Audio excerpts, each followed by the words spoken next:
ये सोयाबीन की RVS 2001-4 variety है, जो कि हमारे राजमाता विजयाराजे सिंधिया के सीहोर केंद्र से विकसित की गई है। इसकी अवधि लगभग 92 से 95 दिन रहती है। इसकी विशेषताएं ये है कि इसमें फलियों में और पत्तियों पे रोए रहते हैं, जिससे कि इंसेक्ट का अटैक कम होता है। दूसरा इसकी विशेषता ये है कि इसकी जड़ें गहराई तक जाती है।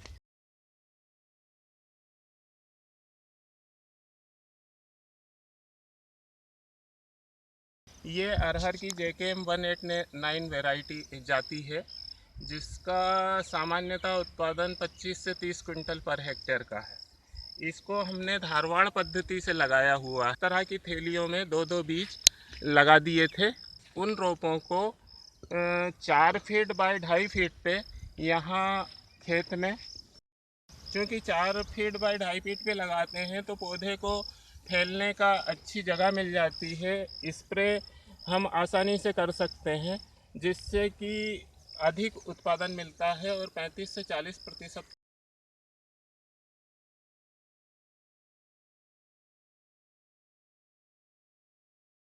दुधारू पशुओं में जैसे संकर नस्ल के जानवर और अधिक दूध देने वाली मुर्रा नस्ल की भैंसों में मिनरल मिक्सचर पाउडर का उपयोग नियमित रूप से करना चाहिए। इसके ऊपर एक परीक्षण कृषि विज्ञान केंद्र के माध्यम से प्रगतिशील कृषक राजेंद्र प्रजापति के यहाँ दिया गया।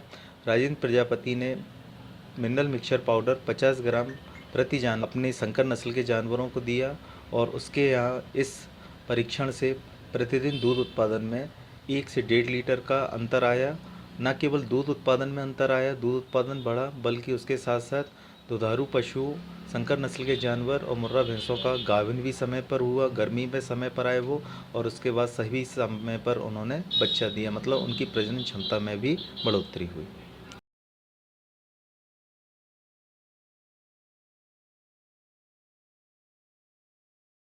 आप प्रगतिशील कृषक राजेंद्र प्रजापति, जिनके यहाँ एक परीक्षण कृषि विज्ञान केंद्र के माध्यम से बाईपास फैट और बाईपास प्रोटीन के ऊपर दिया गया। संकर नस्ल के जानवर जिनका दूध उत्पादन 10 से 12 लीटर से ज़्यादा होता है, इसी तरह मुर्रा नस्ल की भैंस जिनका दूध उत्पादन प्रतिदिन 10-12 लीटर से ज़्यादा होता है, ऐसे दुधारू पशुओं में जब अधिक दूध उत्पादन का समय होता है उस समय उनके शरीर के अंदर एनर्जी की, ऊर्जा की बहुत कमी हो जाती है। ऐसी स्थिति में यदि उनको बाईपास फैट और प्रोटीन का पाउडर दिया जाए तो ये पाउडर दुधारू पशुओं के रूमेन को बाईपास करके सीधा आमाशय में जाता है और वहाँ से डाइजेशन सिस्टम के माध्यम से शरीर के अंदर अवशोषित होकर दूध उत्पादन में बढ़ोतरी करता है।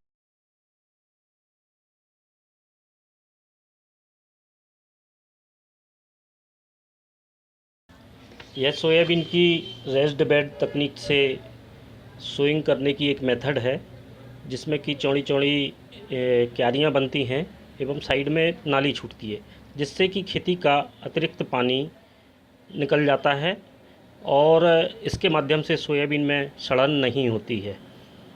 इस पद्धति से किसान भाइयों ने जो भी सोयाबीन उगाया है उसमें उत्पादकता बहुत अच्छी मिली है एवं सड़ने से सोयाबीन का नुकसान बहुत कम हुआ है।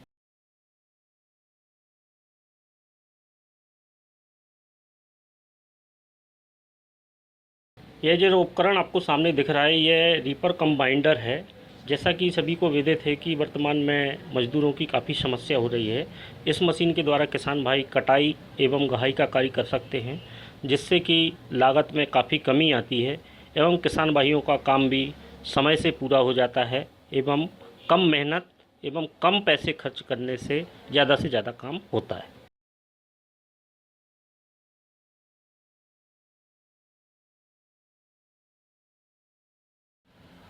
आप राजेंद्र प्रजापति प्रगतिशील डेयरी कृषक खंडवा जिले के हैं। आपके यहाँ एक परीक्षण एजोला उत्पादन के ऊपर दिया गया। आप एजोला उत्पादन अपने यहाँ एक एजोला उत्पादन टैंक में कर रहे हैं और प्रतिदिन 1 से 1.5 किलोग्राम तक एजोला एक जानवर को, संकर नस्ल के जानवर को प्रतिदिन की दर से खिला रहे हैं।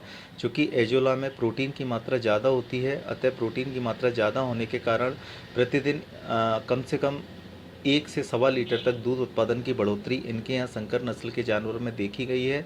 इन्होंने ये परीक्षण कृषि विज्ञान केंद्र के माध्यम से दिया गया और इसके बाद अभी लगातार एजोला का उत्पादन करके अपने संकर नस्ल के जानवर और दुधारू मुर्रा भैंसों में अपने यहाँ इस काम को कर रहे हैं।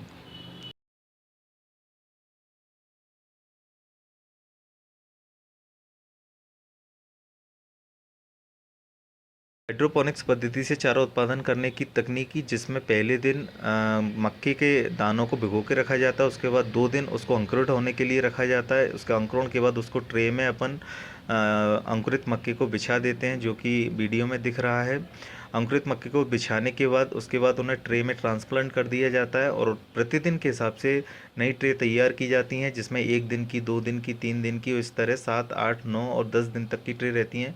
पानी की व्यवस्था के लिए एक ऑटोमेटिक सिस्टम लगाया जाता है, जिसमें हर 1 घंटे में आधे मिनट की सिंचाई हाइड्रोपोनिक्स पद्धति में चारे की होती है और इस तरह का बेड हाइड्रोपोनिक्स पद्धति से उत्पन्न हरे चारे का तैयार 10वें दिन में हो जाता है, जिसको हम दुधारू पशुओं को खिला सकते हैं।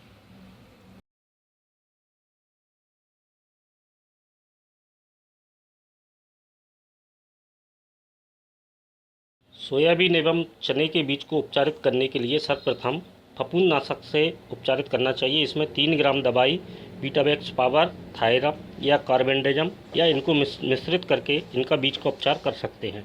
इसके अलावा कल्चर से उपचारित करने के लिए 5 ग्राम राइजोबियम एवं पीएसबी कल्चर से भी उपचारित करना चाहिए। लिक्विड फर्टिलाइजर से ट्रीटमेंट करने हेतु 15 ml प्रति किलो बीज के हिसाब से हमें उपयोग करना चाहिए। इसके अलावा चने को अमोनियम मालिब्डेट 1 ग्राम प्रति किलो बीज से उपचारित करना चाहिए।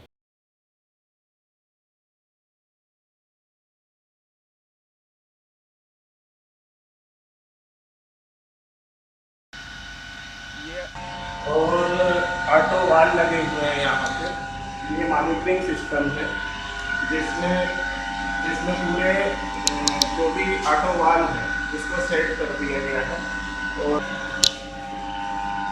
और एसी को कंट्रोल करने की यूनिट है और ये किया जाता है।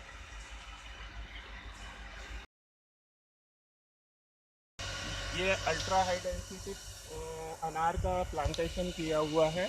इसमें भगवा जाति अनार की है जो टिश्यू कल्चर के पौधे हैं और ये नवंबर 13 में इनको लगाया गया था। अभी करीब 2 साल के होने